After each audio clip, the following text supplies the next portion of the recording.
होयते उया वकाना नहिति उया नकसजीन होयते हे हे हे हे हे हे हो.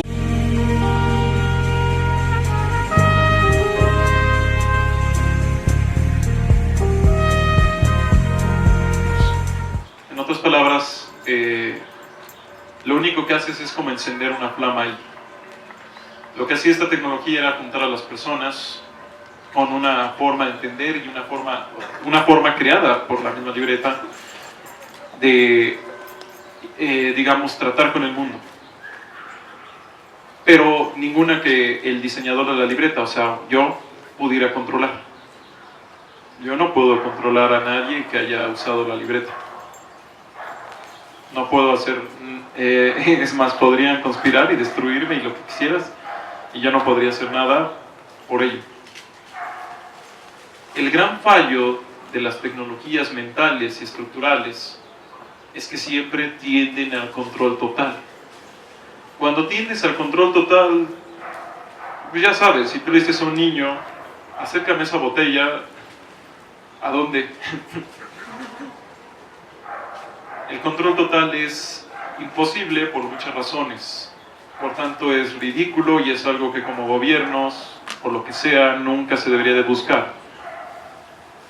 Porque no es posible. Deja tú la utilidad, deja tú la ética, no se puede. Su costo es demasiado alto. Entonces, lo que hice ahí fue algunas cosas. Puse a la gente a investigar, pero también a decirles, tú tienes poder. Les di ese simple mensaje, tú tienes tu poder, les mostré pruebas, ellos lo hicieron, se convencieron, empezaron a utilizarlo y la mecánica del poder los empezó a mover en ciertas direcciones, pero esas direcciones luego se vieron recalibradas por algunas otras situaciones.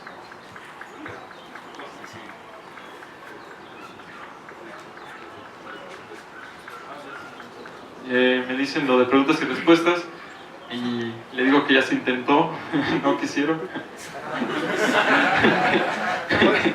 Ya para terminar con esto, para pasar a las preguntas y respuestas, es para poder generar este tipo de cosas que alteren la forma en la que piensan otros y cómo las piensan, es requerido conocerles. Y para conocer a otros debes de conocerte a ti.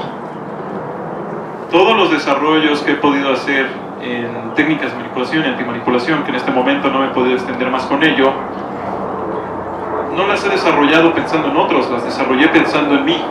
Charlando con un amigo le mencioné que el mejor manipulador no manipula a otros. El mejor manipulador sabe que hay una sola persona a la que no debe de quitarle el ojo de encima, y eso es a sí mismo.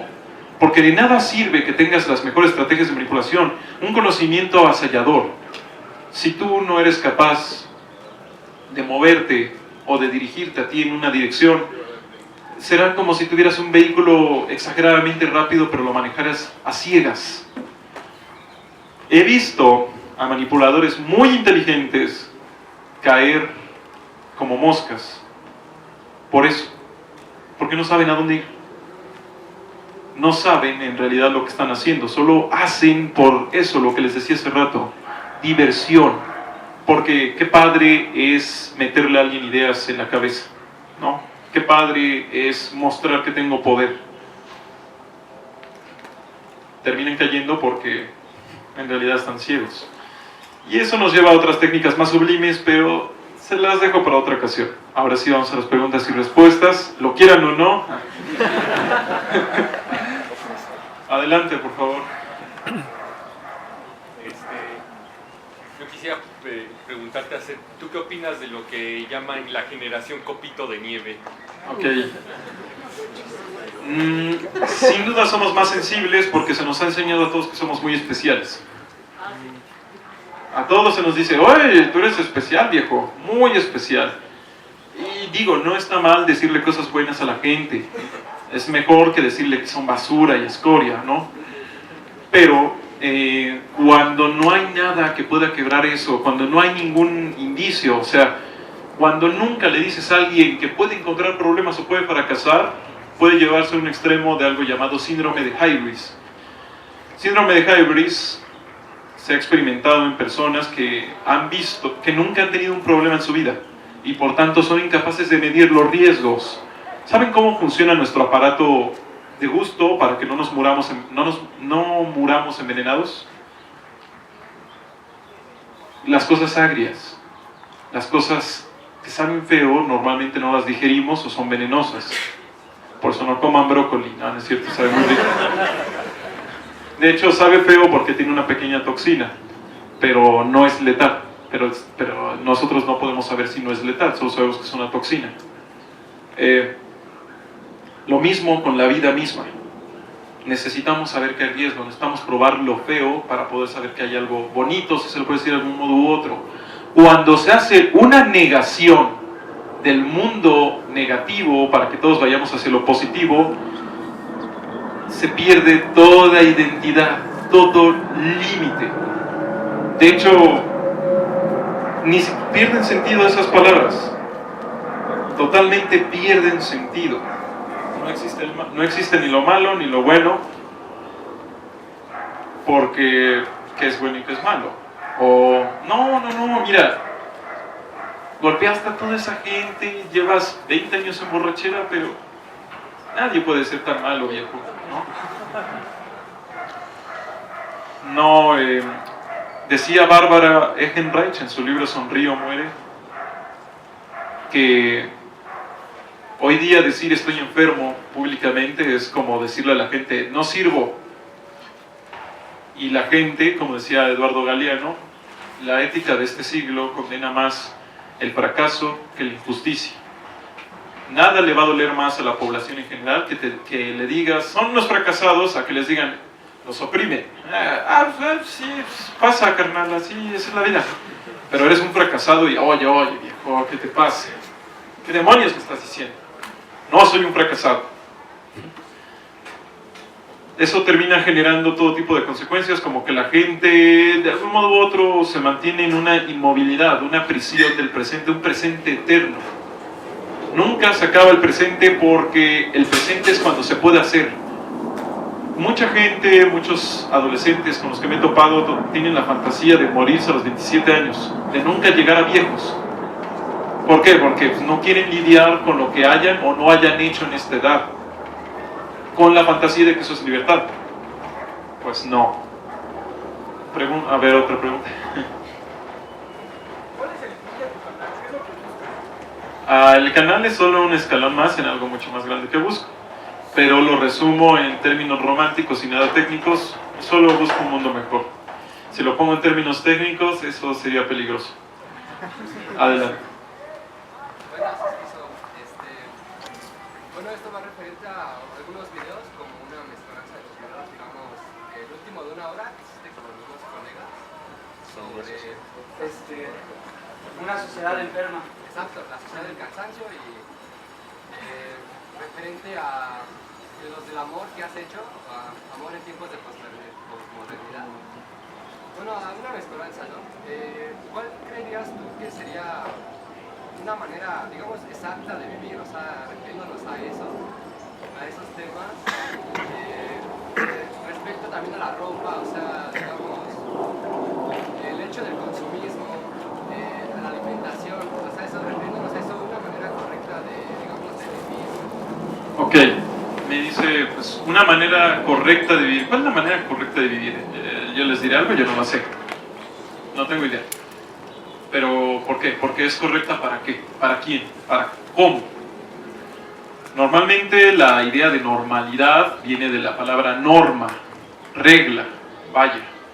Lo que consideramos normal, bueno y demás tiene que ver con toda una cosmovisión de poder, política, intereses, sociedad, cultura, etc. Yo no le diría a la gente cómo vivir ni en broma. Yo les diría, intenten ser más humanos. ¿Qué es ser más humano? El humano no solo es su arte, no solo es su ciencia, no son solo las cosas buenas, también son todas las cosas malas que hace. Su tendencia a la violencia, su tendencia a la barbarie, la destrucción, el odio, el sufrimiento, la tristeza, la depresión. Todo eso también es humano. Yo solo le diría a la gente, acepten que les duelen las cosas, acepten que no son ilimitados. Una vez le decía a un profesor en mi tesina, dime cuáles son mis límites y construiré de ellos. Y el profesor me dijo, no, ¿cómo va a ser? ¿Cómo que límites? ¿De qué estás hablando? Así como si eres un conformista, César. Yo le decía, es que nunca hicimos volar un avión negando las leyes de la gravedad. No hemos construido ríos con el poder de la serenidad de la mente. Hemos podido construir esas cosas porque sabemos que tienen un peso, que tienen un costo, que hay limitaciones. Pero eso no significa, la limitación no es exactamente una prohibición, solo es que por ahí no se puede. Por eso mismo yo digo, no podría decirles que existe una forma correcta de vivir. Hay formas de vivir. Yo no soy, ni ustedes son iguales a mí. Tú no eres diferente al que tienes, tú no eres igual al que tienes al lado. En teoría deberíamos de tener los mismos derechos, sí, pero ser igual y tener los mismos derechos es harto diferente. No podemos negar esas diferencias, porque cuando las negamos, caemos en el sueño que hemos estado intentando llevar durante los últimos 3 siglos, imponer nuestra visión del mundo por sobre todos, y siempre termina en genocidio, en miseria, en hambruna, o peor aún, un sistema que no termina de morirse, pero en el que todos preferirían estar muertos. En cierto sentido, ahora estamos algo así. La gente quisiera estar muerta en vez de estar viva en más de las ocasiones. ¿Y qué hacemos? ¿Qué hacemos? Estamos hablando de que en algunos países desarrollados se está eligiendo ya el derecho a morir. No hablo de la eutanasia, o sea, de una enfermedad grave. Hablo de que simplemente no quieres vivir. O sea, simplemente, tengo 17 años, me dejó mi novia, no quiero vivir. Eso, y que eso lo digan como una solución, eso no es una solución, eso es la aceptación de que está tan mal el asunto que haya gente que puede renunciar a algo que no se puede comprar, que no se puede conseguir ni se puede negociar. La vida no se puede comprar. No importa que tanto dinero tengas, no importa todo el poder que poseas, no puedes darte más vida a ti, de ninguna manera, no se puede. Pero a ver, ¿tu pregunta? Sí, bueno, siempre he tenido pues, bastante confianza en la palabra. Creo que la palabra, el lenguaje nos forma todo lo que conocemos, porque a base del lenguaje se forman las imágenes con las que entendemos la realidad. Y creo que a través del diálogo se puede llegar a muchísimo, pero creo que lo que hace falta a veces para dialogar efectivamente con una persona es conciencia de ambas partes, porque creo que es muchísimo más fácil dialogar con una persona que tiene conciencia. Entiendo. Es un poco difícil de definir conciencia ahorita porque es enredado, pero la pregunta es, según tus experiencias y según lo que sabes, ¿cómo se puede generar o hacer crecer la conciencia en donde no la hay o en donde falta? Ok, acá mencionan que pues para que el diálogo pueda ser constructivo, pueda generar cosas, entendimiento para variar, es requerido que 2 conciencias charlen, y me dice, bueno, ¿cómo terminas incentivando, generando conciencia? O que luego no hay. Bueno, cuando entendemos conciencia como estar consciente de, pues sí, uno puede no estar consciente de muchas cosas, pero en realidad todos somos muy conscientes, pero de diferentes cosas. Charlando con algunos colegas, les decía, es que si tú llegas con este planteamiento de la sociedad del cansancio, con un ingeniero de acá de los años 70, uno de hueso colorado, te va a decir, ¿qué estupidez me estás hablando? Porque tenemos diferentes universos de entendimientos, de significados, de símbolos, de todo. Por eso es que cosas como el veganismo no han podido triunfar en su tarea, porque no llegan con una postura de negociación, sino llegan con una postura de así debe de ser. Ya lo he dicho, todas las cosas de el así debe de ser han fracasado una y otra vez. En realidad, yo nunca me he entendido con la gente. Nunca he podido entender bien a la gente. Hay tantas cosas que yo no tengo ni idea de cómo pasan. Hasta hace apenas 2 años descubrí que la gente se enoja. Yo antes decía, sí, se enojó, pero yo no entendía que cuando estás enojado no tienes capacidad de razonar adecuadamente, que eres más visceral, que te sientes incómodo, que todo te molesta. Yo sabía que existía el enojo, pero no lo entendía. Por razones un tanto ahí de salud neuronal incluso, pero no lo entendía, era incapaz. Y yo dije, bueno, yo por una razón casi biológica no lo entiendo. Me he forzado a entenderlo. Incluso yo no entendía que tenía que mover la cara para que la gente no creyera que los iba a asesinar. Pero tenía que hacerlo. Tuve que empezar a mover la cara a la fuerza. A la fuerza porque no podía, no sabía. Y luego veo a otras tantas personas y digo, ¿cómo es posible que esa persona no sepa eso? Pero luego digo, ¿cómo es posible que esa otra persona sí lo sepa? Tenemos que empezar a dejar de suponer que todos saben o que lo normal es saber, cuando es todo lo contrario. Lo normal es no saber, lo normal es la ignorancia. Charlando con un amigo del TEC de Monterrey, le decía, cuéntame un poco sobre tus amigos, ¿no? Tus compañeros de clase. Y ya me decía, sí, bla, bla, bla, y así. Le decía, mira, a esa persona, si le dices exactamente eso, paz. Te va a decir, oye, wow, ¿cómo es que sabes tanto? Pero si le dices esta otra cosa, te va a decir que eres un idiota y nunca te va a volver a hacer caso. Pasó y al día siguiente me dijo, oye, sí, ya está así maravillada la persona. Y le dije, es que esa persona no sabe lidiar con sus sentimientos, no sabe qué es la tristeza, o sea, la siente pero no sabe qué es. Hay mucha gente que cree que está triste cuando solo está aburrida. Hay gente que cree que es fracasada cuando solo está ansiosa de más éxito. De hecho, eso también se puede utilizar como una tecnología de manipulación, pero esa es otra cosa. En realidad, no sabemos cosas muy básicas. No hay tal cosa como el gran libro de las cosas básicas que todos deberíamos de saber. No, no las hay. Una y otra vez, tanto en las clases altas, en las medias y en las bajas, con todas las personas que he tenido el placer de charlar, veo que algunos saben cosas que tú dices, wow, ¿cómo es posible que esta persona pueda tener un conocimiento que le falta a tanta gente que ha gastado tanto dinero en su preparación? U otras veces vas a las clases altas y dices, oye, es cierto, eso jamás lo habría pensado de esa forma. Y acá abajo nos enseñan a rechazar ese tipo de conocimientos. Una y otra vez, la gente, cuando digo la gente somos nosotros, no sabemos tantas cosas que son demasiado básicas. Demasiado. Hasta los más expertos no saben demasiadas cosas.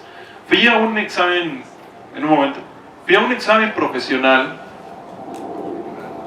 y dije, yo podría estar dando, no era mi materia, no era mi disciplina, pero yo dije, yo podría estar dando esa ponencia.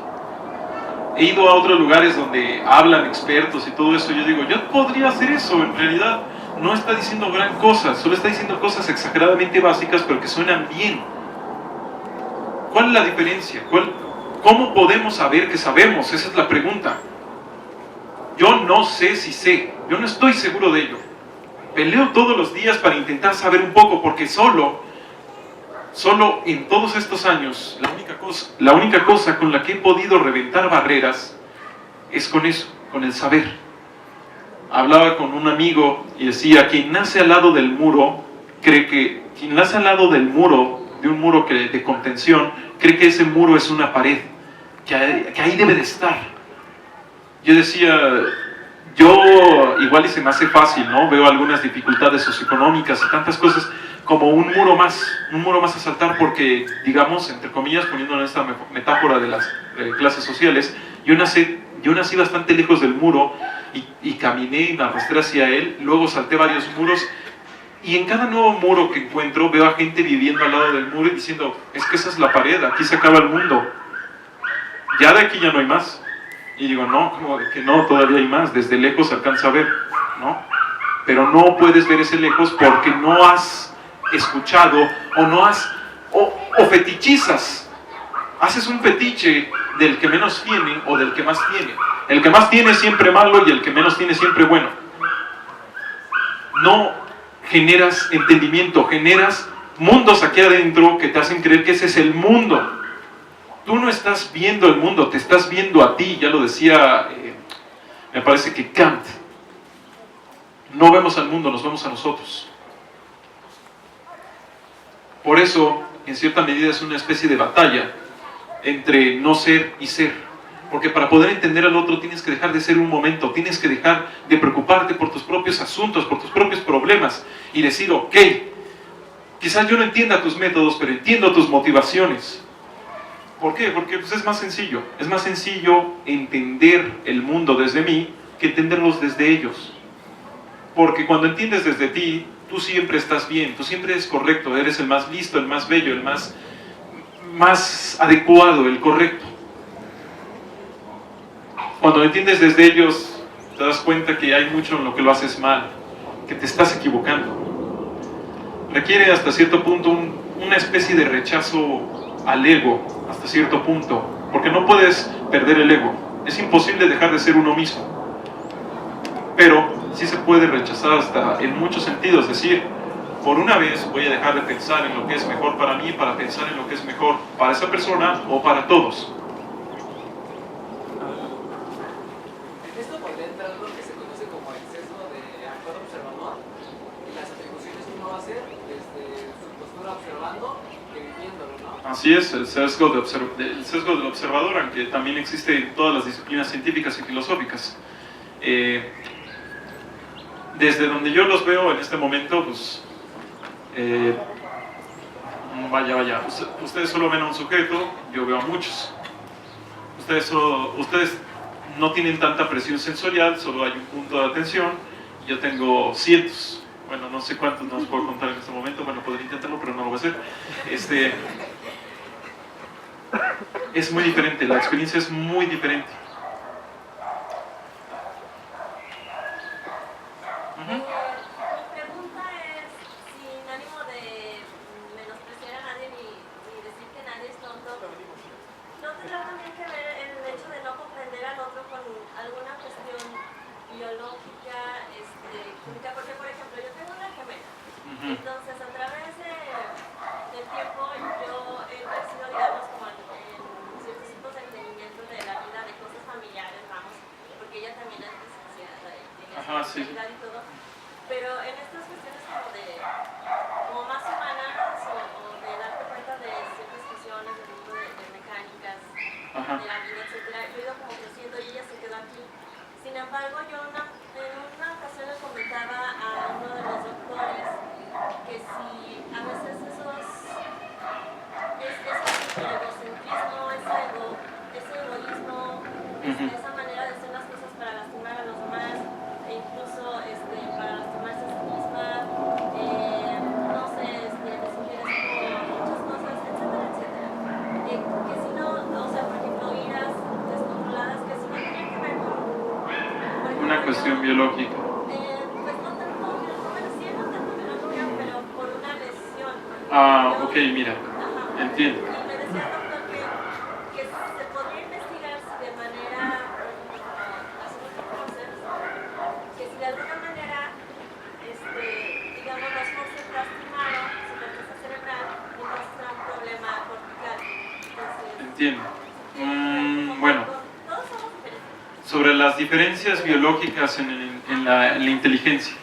Primero que nada, la inteligencia es algo exageradamente complejo, muy complejo. Es difícil medirla. Todos los tests de coeficiente intelectual son casi pseudociencia, por cierto. Decía Michio Kaku que los tests de inteligencia bien podrían estar midiendo nuestra capacidad de hacer tests de inteligencia. En serio. Pero sí que hay diferencias por la nutrición, por la educación, por el estado anímico, incluso por lesiones y otras enfermedades, en la forma en la que entendemos y vemos el mundo. Deja tú la cuestión de la inteligencia. El hecho de que tú puedas ver el mundo de otro modo te puede sesgar y hacer que otros te consideren menos listo, porque, por ejemplo, en una sociedad como la del hoy, podríamos tener a un Van Gogh haciendo increíbles pinturas muy bellas y la gente podría decir que es un idiota porque pues nada más sabe pintar y cortarse. Pero es eso, dirían que es un idiota porque solo pinta. En una sociedad, incluso en su tiempo, eso le pasó a él. O sea, lo que trato aquí de decir es que es difícil medir y mesurar qué es la genialidad, la inteligencia. Por otro lado, las diferencias biológicas sí pueden ser muy fuertes.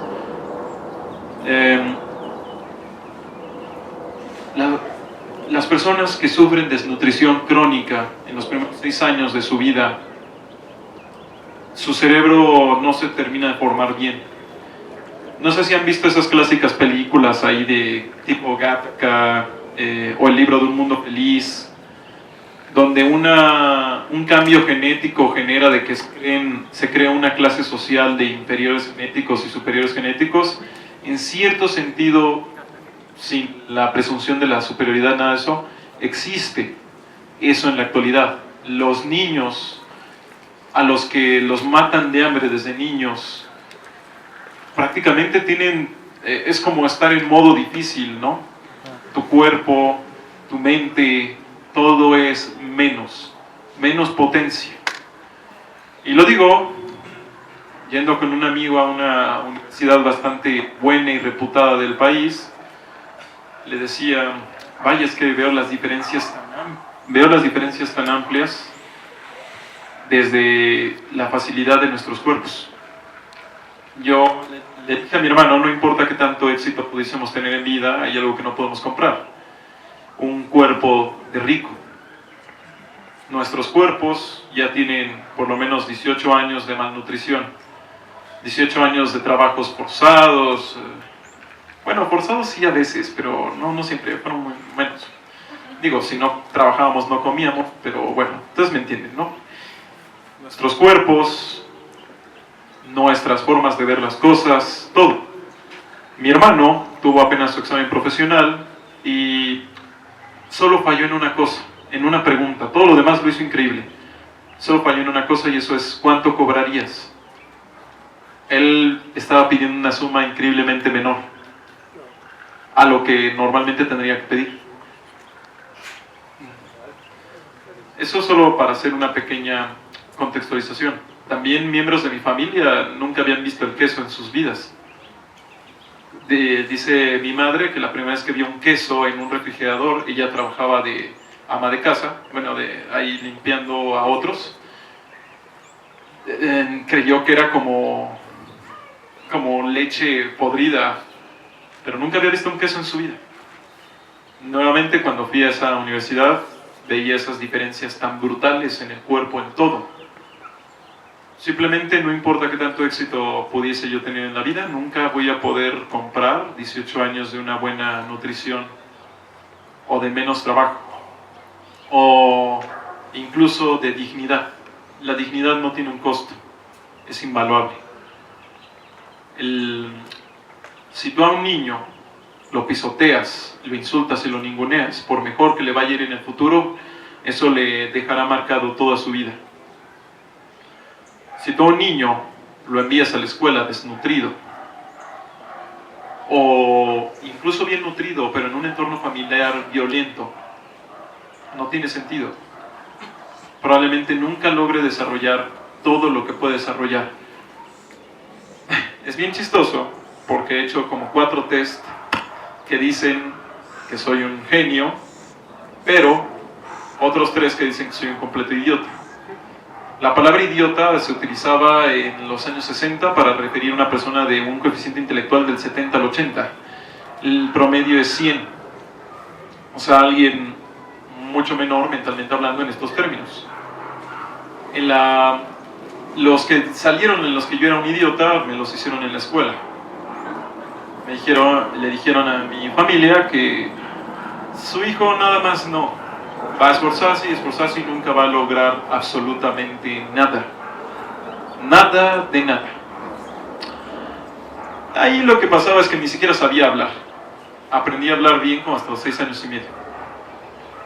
El punto es que hay tantas personas allá afuera muy exageradamente valiosas, con ideas increíbles. Podríamos tener un próximo Einstein o a un Michael Faraday.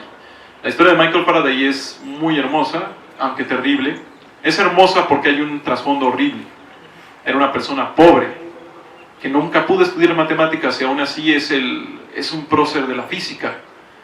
aquel que primero hizo las hipótesis sobre los campos electromagnéticos, el creador del primer motor eléctrico. Le debemos demasiado a él, pero incluso la propia comunidad científica en su tiempo trató de ningunearlo, de hacerlo menos. ¿Por qué? Porque él no tenía un buen trasfondo.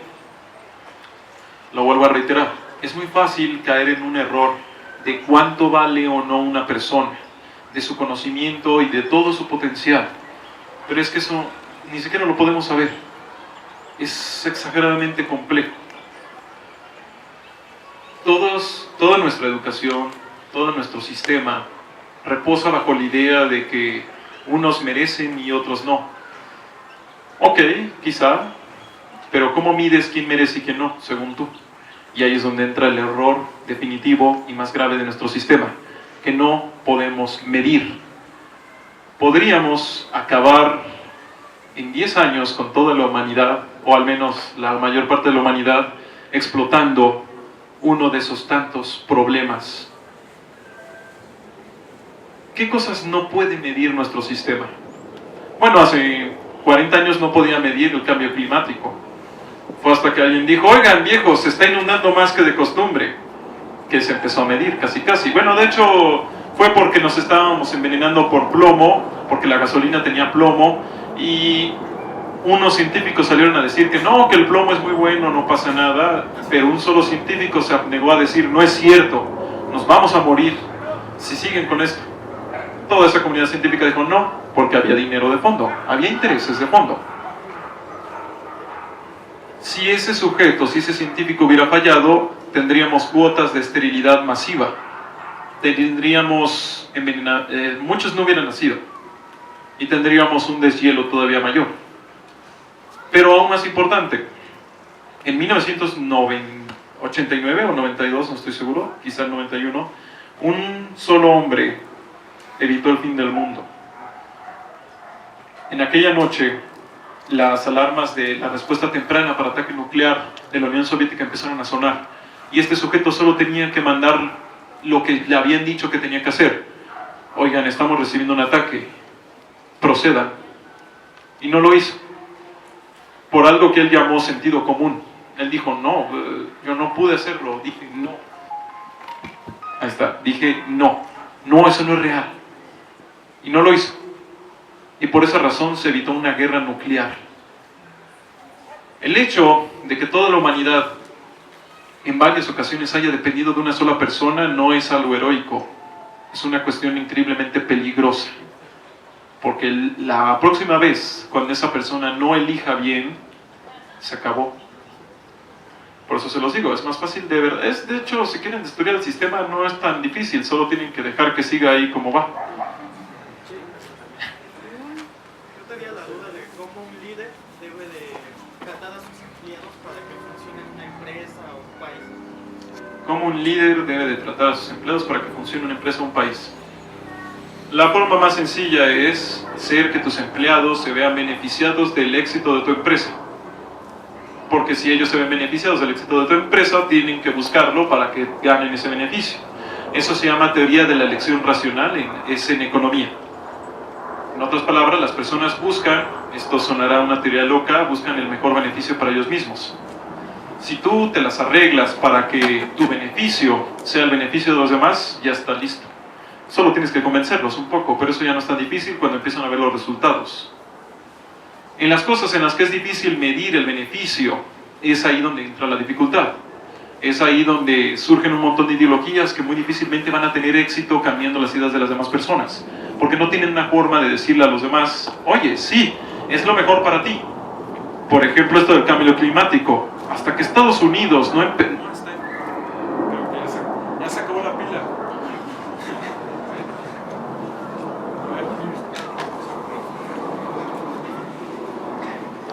Bueno, les decía que hasta que Estados Unidos no empezó a sufrir las consecuencias del cambio climático con Katrina y últimamente con, no me acuerdo cómo se llama la última, pero bueno.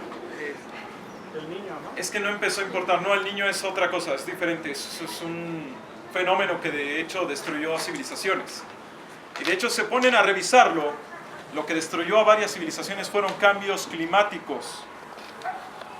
a los sumerios, si no estoy equivocado, o a los del Valle del Indo, los destruyó un simple cambio de que no llovía lo suficiente. Ellos dependían demasiado de sus cosechas y sus métodos de riego.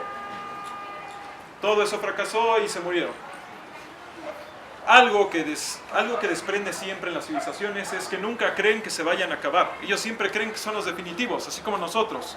Creemos que somos los últimos y que somos que somos el progreso encarnado. Que nosotros somos los buenos, somos la historia.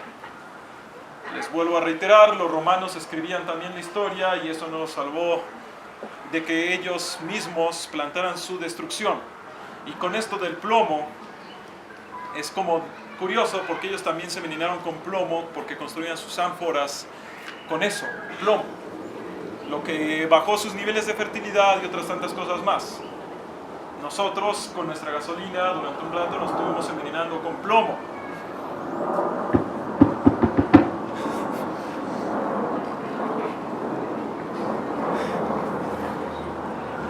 Y aunque no lo crean, nuestros niveles de fertilidad van hacia abajo. Somos cada vez menos fértiles. Si tomamos la pseudociencia del coeficiente intelectual como real, también los coeficientes intelectuales van bajando.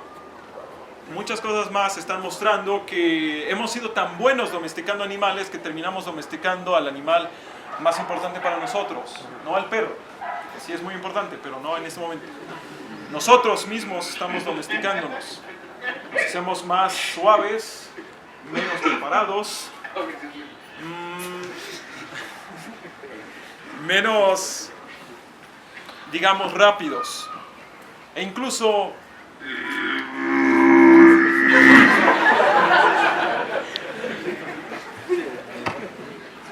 lo que ya quedó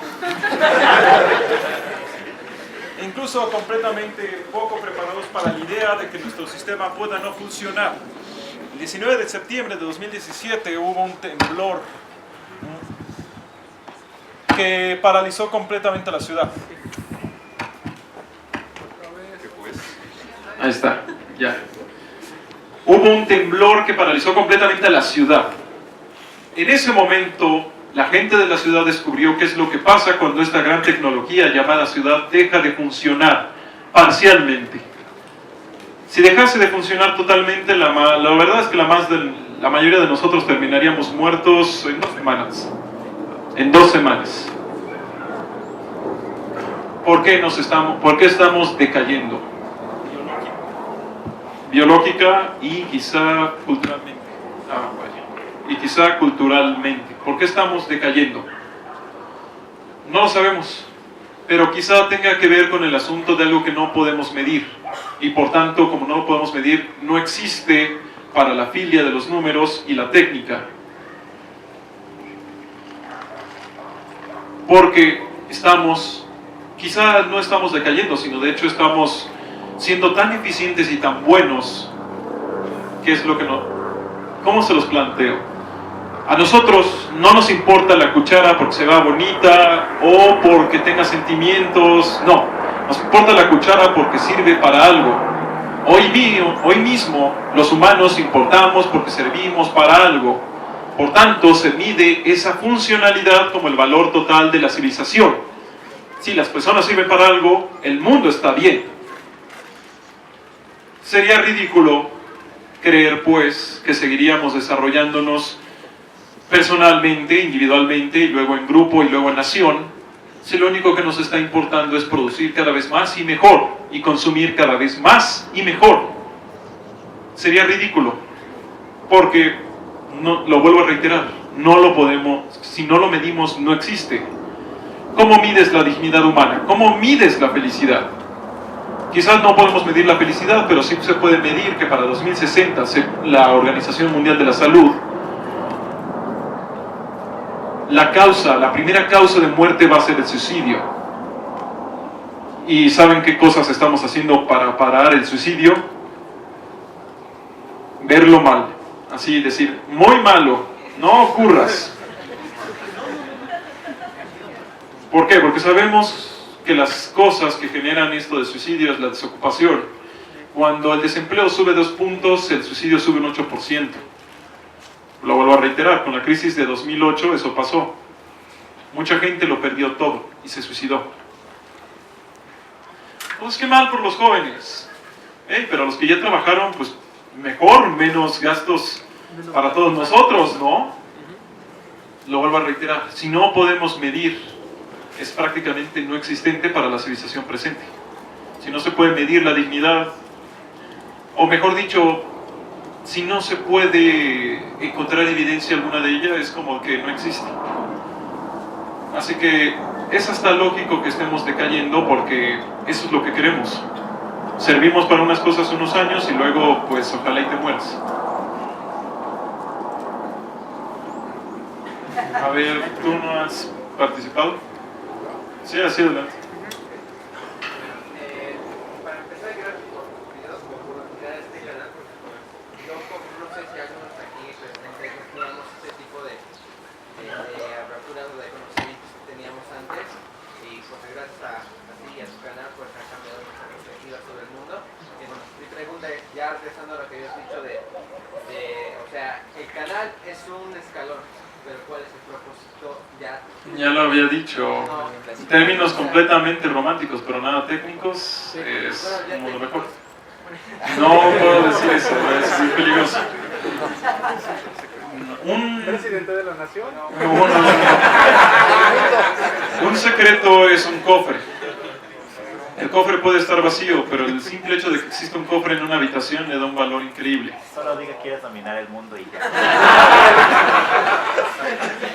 Bueno, hablabas de cómo alguien que manipula puede caer por no conocerse a sí mismo y también otras personas. ¿Qué consejos nos darías a nosotros para saber si nos conocemos? ¿Cómo podríamos conocernos? ¿Cómo saber si te conoces? Hay una pregunta bien sencilla que siempre uso. ¿Por qué morirías? Si sabes por qué morirías, sabes por qué vives. ¿Por qué o por quieres? Escenario hipotético, me ponen una pistola en la cabeza, a mí me gustan mucho los chilaquiles, y me dicen, si no dejas de comer chilaquiles te mueres. Perfecto. Perdí algo algo de mi identidad, pero no lo que me define. Si me dijeran, tienes que abandonar completamente todo lo que estás haciendo o disparo, diría, dispara, porque si dejo de hacerlo, entonces da lo mismo. ¿Por qué cosa darías tu propia vida? ¿Por qué cosa estarías dispuesto a gastarla? No piensen en perderla, piensen en la idea de gastarla. Porque lo quieran o no, todos ustedes aquí están gastando su vida, o sea, la están usando en algo. Entonces es eso. ¿En qué o qué situación, qué concepto, qué idea haría que dijeras, ok, en este exacto momento la gasto toda? Eso es una de las cosas con las que puedes saber quién eres. Porque muy tu gusto por los chilaquiles, muy cómo te vistes, tu peinado y todo eso, eso cambia. Eso puede desaparecer, se te puede ser negado. Pero es solo eso, que no desaparezca bajo ningún sentido, solo eso es probablemente lo que eres tú. Y mucho más, claro está. Otra pregunta. Ahorita que has hecho los documentales has tenido problemas de salud. Lo que quiero saber es que cuando llega ese momento y esas dificultades que has tenido, ¿cómo te impulsas para seguir a su objetivo? ¿De dónde sacas fuerza o qué es lo que haces para que tengas ese plus de terminar lo que empiezas? Ok, preguntan que así con los documentales que se han hecho, pues he tenido bastantes problemas de salud, hay fatiga extrema, cansancio, etcétera, etcétera, etcétera. ¿Qué es lo que hago? ¿Cómo sobrevivo, por así decirlo? Pues ya lo había dicho, el mejor manipulador se manipula a sí mismo, no a los demás. Encuentras modos de sobrevivir, por así decirlo. Estudias tu proceso, estudias cómo hace las cosas, encuentras las debilidades y las transformas en oportunidades y fortalezas, lo cual no es sencillo. A veces, recuerden, todo tiene un costo. Para poder ganar tienes que saber qué vas a perder. En muchos sentidos es un tanto poético, porque yo siempre he despreciado mucho la deprivación social y la soledad forzada, pero Para poder hacer estas cosas, a veces tengo que estar solo durante mucho tiempo trabajando. Por consiguiente, lo que tengo que hacer ahí es una conversión que muchos logran hacer, pero para su propia destrucción, y es convertir el sufrimiento, la sensación de impotencia y todo eso, en voluntad. El problema de la voluntad es que no te da salud y no te hace invencible. O sea, yo puedo seguir y seguir y seguir, pero mi cuerpo se va degradando. Así que más bien, por el contrario, se ha hecho tan bueno, o mejor dicho, me he manipulado tan fuerte que entre más me duele y entre peor me va, pues más fuerte, más duro presiono, que a veces tengo que pedirle a la gente que me diga cuándo descansar. Se los vuelvo a decir, todo tiene un costo. Por desgracia, no es fácil, no es... Hablo de que estos cambios se han hecho a lo largo de años. O sea, si tú dices, oye, yo quiero meterme una nueva dieta, es lo mismo. Es todo un cambio de comportamiento. Una nueva dieta es un cambio de comportamiento. Porque no solo es la comida que comemos, sino dónde la comemos. Lo mismo, si tú quieres cambiar a volverte una persona más productiva para tus propios intereses, o los intereses que persigues y defiendes, es poco a poco, una estrategia de gradualidad.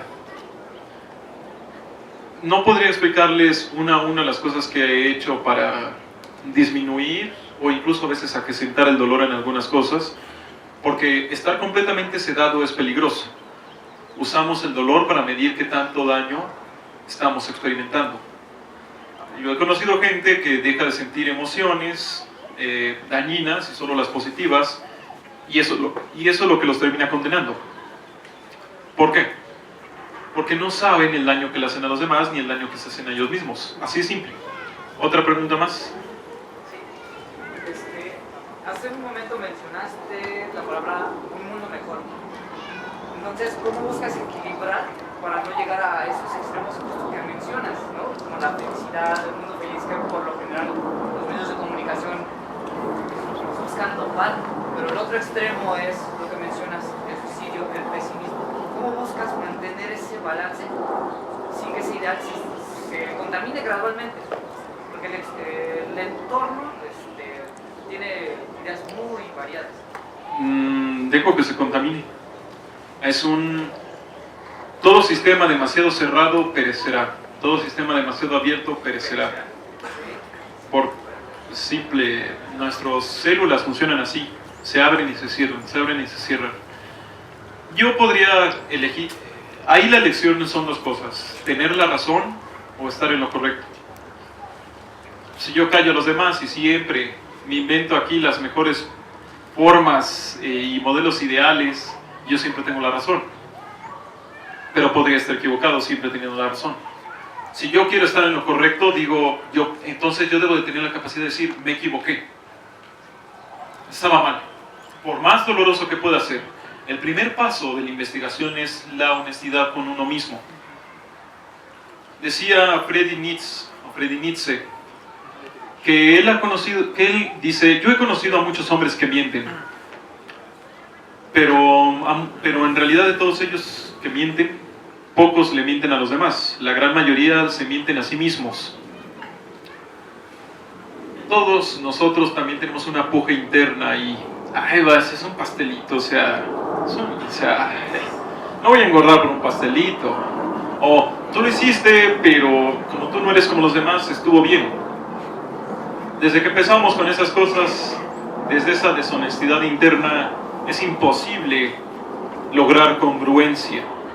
Y la falta de congruencia es la falta de continuidad de cualquier acto y cualquier idea a lo largo de la vida. Así de simple. ¿Otra pregunta?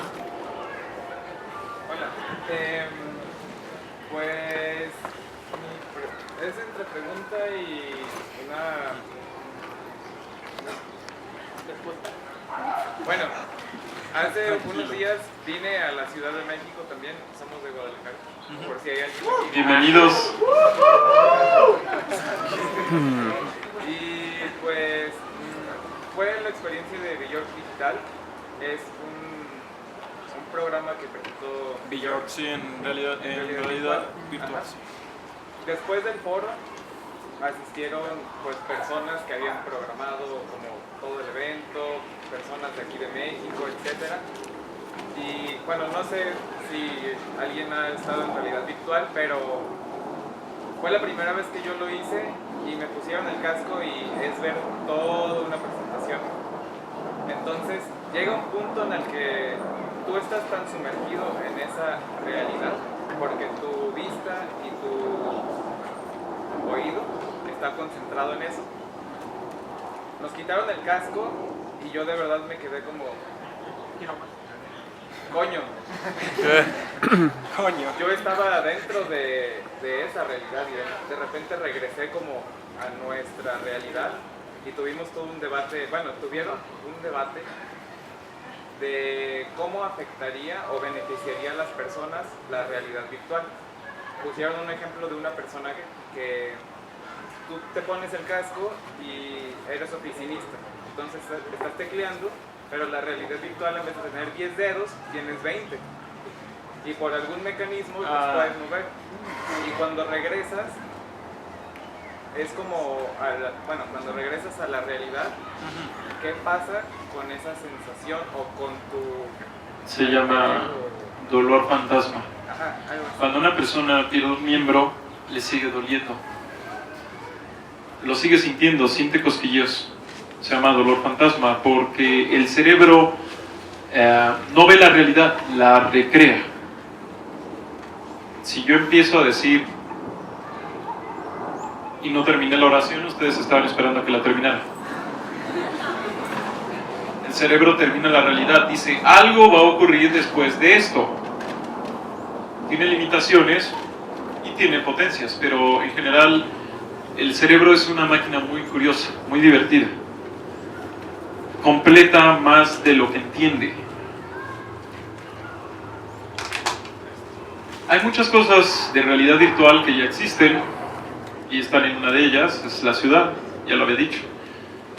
Nada, este parque incluso no es natural. Alguien plantó todas esas plantas, alguien lo diseñó, alguien puso todas esas variedades de plantas que no son autóctonas de la región, que nunca van a llegar aquí por la obra y mano de la madre naturaleza. Pero ustedes dicen, oye, es natural. Y no solo ustedes, también su biología, que por cierto hay estudios que muestran que el estrés baja un 60% cuando vemos o estamos en entornos naturales, pues eso mismo. Ustedes están en un entorno de realidad virtual en este momento. Su realidad depende de sus conceptos, de sus ideas y de sus ignorancias. Ya hablando en cuestiones más de sentidos, ¿sabían ustedes que si en ese momento empiezan uno de ustedes, no 5, uno ahí, otro acá y otro acá, otro allá y acá, empiezan a sentir pánico irracional, lentamente va a empezar a extenderse? Porque a través del olfato sí se puede transmitir una ligera sensación de pánico. O sea, eso de se huele el miedo es real. Pero bueno, nunca van a decir, oye, huele a miedo. No, solo lo van a captar, lo van a sentir. Pero nunca se van a dar cuenta de ello. Así que, en realidad, todos estamos en una realidad virtual todo el tiempo. Esa realidad virtual se llama conciencia. Tú no eres tu conciencia. Ustedes quizás no lo sepan, pero el lado izquierdo y el lado cerebro, los hemisferios, son separados. Si tú pones una barrera así, durante todo un día, este lado sabrá cosas que este no, y viceversa. Ocurre todo el tiempo. De hecho, se le puede ocultar información a un lado del cerebro. Es muy interesante ese tipo de experimentos, pero nos muestra sobre todo cómo es todo tan complejo. Cómo todo ocurre más de lo que es. Las cosas pasan, no son, pasan. Una pregunta, a ver, una otra pregunta. Bueno, es que mencionó hace rato lo de que se tiene que buscar como... No sé que mencionaste del brócoli, que se tiene que tener una cierta experiencia humana para poder afrontar después. Pero ¿cómo se busca una experiencia mala? ¿Cómo se busca un problema? Por ejemplo,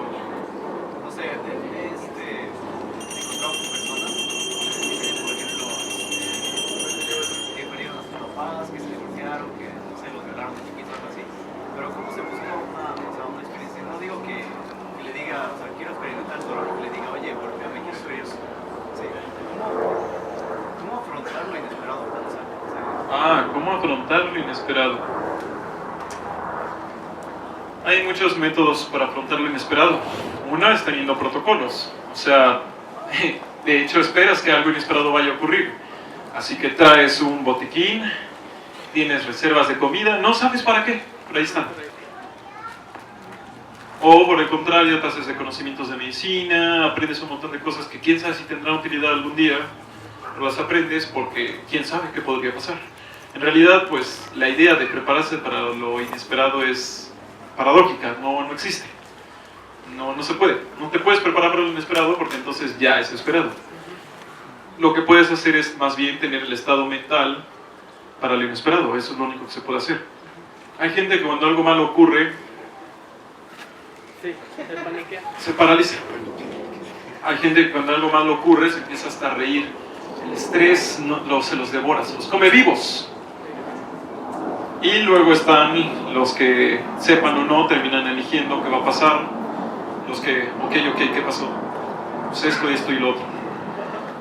Cuando eres padre de familia te toca ser ese sujeto. No importa que no sepas un demonio, tú vas a tener que decir esto se hace y esto no, porque sabes que si no nadie va a mover las manos. Ahora, si lo multiplicamos por millones, eso es ser presidente. Hay una hambruna en una parte del país. ¿Qué hago? Alguien tiene que hacer algo. Se acabó. Es básicamente eso, es tener simplemente ese estado mental de decir, mucho no lo voy a poder controlar, mucho no lo sé, pero se tiene que hacer algo. Si no, todo se va a ir al demonio. ¿Otra pregunta? A ver, es que son de los que no hayan pasado, a ver.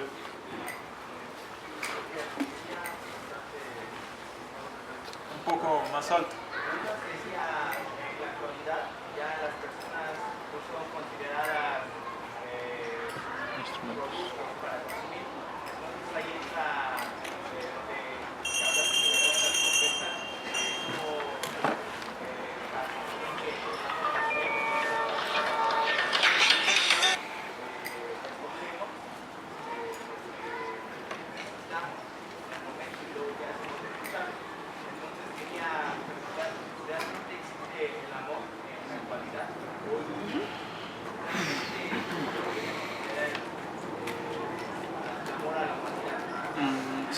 Me preguntan sobre si sí existe el amor en la actualidad, con todas las condiciones presentes de la sociedad y demás, y cómo se podría considerar el amor en la humanidad. Sí que existe el amor, pero el amor no es algo de que yo vea a dos personas y diga, ya, listo, se aman. O no puedes ir a la tienda o incluso con el terapeuta decirle, oye, necesito que me consigas amor. Es como la amistad.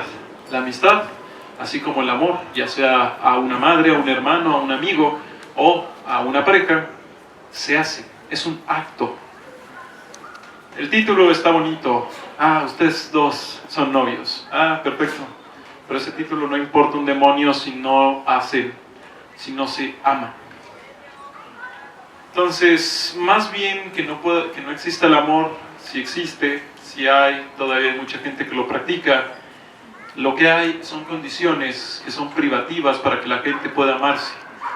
Tú puedes ser la mejor persona del mundo, pero si no tienes que comer, o si tienes que comer, pero tienes mucho estrés laboral y no tienes una forma de entender que hay que dejarle un pequeño balance al trabajo y a la vida personal, no podrás amar, no para siempre. También la ignorancia sobre nuestras emociones. La ignorancia sobre nuestras emociones hace que haya quienes confundan un enamoramiento con el amor. El enamoramiento dura 3-4 meses, a veces hasta un año. Lo que sigue después de eso ya depende de los dos. El enamoramiento es como que, dependiendo de la relación, es un barco en llamas que parte hacia la profundidad del mar, o es un barco que va tranquilo. Pero pues, ya después, cuando ya está en alta mar, cuando está en medio de la nada, ya le toca a la pareja o a la persona que ejerza ese amor sobre un concepto, una persona, una familia, un grupo, lo que sea. Lo mismo, por eso es tan difícil que haya gente que ame a la humanidad. A mí la gente me dice, pero es que yo creo que el amor a la humanidad puede motivar eso. Yo le decía, primer consejo que aprendí en mi vida, aparte de trabaja. La verdad es que hasta gente muy cercana a ti no le guardas tanto aprecio como creías. Y que ahí tú puedes ser el que está mal, porque hay gente que sí te ama, pero tú por no prestarles la atención no les amas. Pues no sería raro ahí explicar por qué hay muchos jóvenes que no aprecian a sus familiares sino hasta que estos mueren. Pero bueno, otra pregunta. Bueno, yo tengo una pregunta, pero dentro de lo que cabe no estoy muy conceptualizado en esta disciplina. Soy un ingeniero y pues conocí tu canal así, pues ya sabes, por esos filtros de YouTube y así. Y que pues bueno, me llama mucha atención tu video acerca del amor en la posmodernidad, el amor del yo y la crisis en el amor. Y que pues desde ahí me ha llamado la atención, no sé si dentro de ese campo de la disciplina se podría llamar filosofía, tenga una gran importancia este escritor que últimamente he leído mucho, es Arthur Schopenhauer, acerca del arte de tratar a las mujeres, metafísica del amor y metafísica de la muerte. Y creo que hay una parte que nombras en esa frase que dice: el hombre entrega todo por una mujer, aún así cuando esta no puede ser correspondida. Y que pues durante en esos tiempos pudo haber sido así, y que cuando enfatizas en el amor en la posmodernidad acerca igual en la del amor en el tiempo del yo, que se acerca hacia lo capitalista, ¿no? Hacia una manera materialista que hoy en día pues del lado del hombre, porque o sea yo lo veo así dentro de mi círculo social, y que pues muchos dicen es que entregué mucha cosa material por una mujer, y que pues esa mujer lo toma como si te lo demostrara, ¿no? Y que antes en el amor con tan solo dar una carta o una demostración afectiva de emociones, bueno, sí, y que pues o sea lo consideran como algo importante, y que hoy en día pues ya no es así, o no sé. Es un tanto complejo. Me menciona la idea de que quizá en el pasado las demostraciones pequeñas de amor se entendían más, y ahora es algo ya muy material incluso, ¿no? De comprar muchas cosas, y también esta sensación de yo di mucho y no se me dio nada a cambio, que suele tener uno como hombre incluso. A ver, primero que nada, el pasado no era tan bello. Antes la gente se divorciaba menos porque no te podías divorciar. O te morías o te quedabas casado toda la vida, ¿no?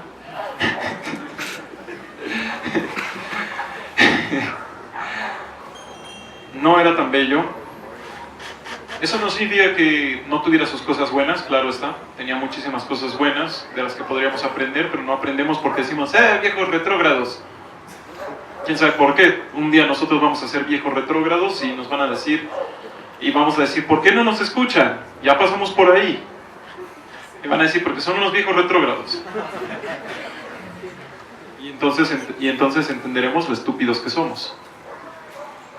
Pero en general hay que entender algo. Si empiezas una relación por bienes materiales, terminará por bienes materiales, y se verá mediada por bienes materiales. A veces puede evolucionar, pero no siempre ocurre. Obviamente si tú quieres empezar una relación por las razones adecuadas, lo que para ti se haga importante, como por ejemplo el arte, una buena conversación, o que ambos busquen lo mismo, entonces casi nunca vas a encontrar a nadie, pero cuando encuentres ese alguien va a ser un poco más difícil que se termine y más posible que lleguen al final, por así decirlo. ¿Otra pregunta? Tuyas varias, Bueno, antes quiero disculparme porque me siento como el negrito en el arroz. Puros jóvenes.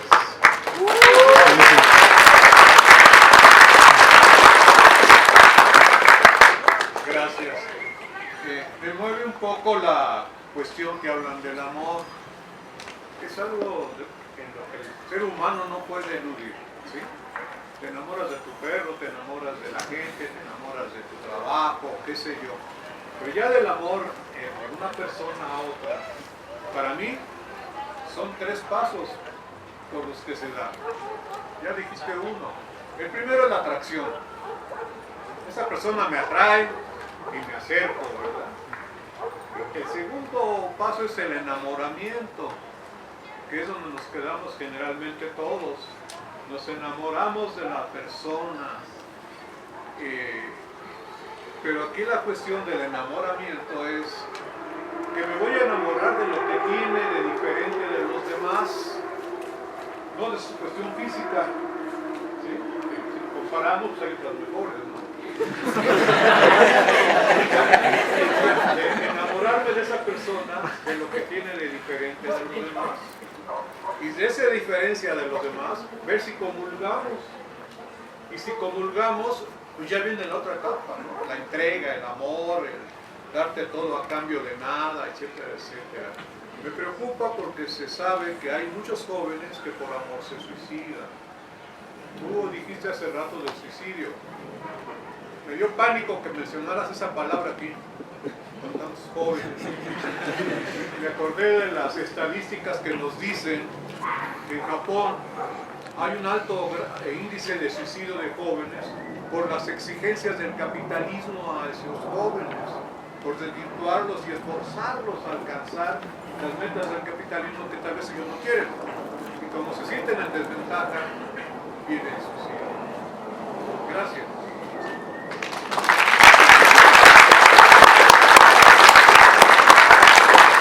Más que nada, gracias a usted por compartir.